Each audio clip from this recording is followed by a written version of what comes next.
திருவிடை மருதூர்ல உள்ள எங்க மகாலிங்க சாமிய இந்த தைப்பூச திருநாள்ல கும்பிட்டு பெரும் புகழும் பதவியும் சிறப்பும் பெற்றவங்க யார் யார் தெரியுமா? திருஞான சம்பந்தர், அப்பர், சுந்தரர், மாணிக்கவாசகர் முதலான சமயாச்சாரியார்கள், பட்டணத்தார், கருவூர் தேவர், சிவவாக்கியர், தும்புரு, நாரதர், வசிஷ்டர், கபிலர், அகத்தியர், 33 தேவர்கள், அஷ்டவசுக்கள், 8 நாகங்கள், வருணன், வாயு, குபேரன், நிருதி, யமன், 4 வேதங்கள், 12 சூரியர்கள், சந்திரன், அக்னிதேவன்,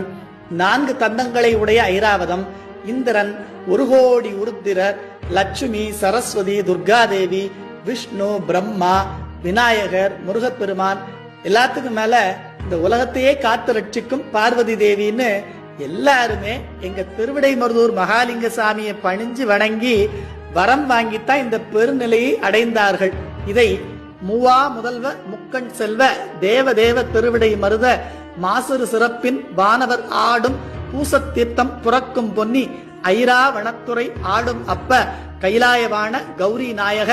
நின்னருள் சுரந்து பொன்னடி பணிந்து பெரும்பதம் பிழையா வரம்பல பெற்றோர்னு திருவிடைமருதூர் மும்மணி கோவையில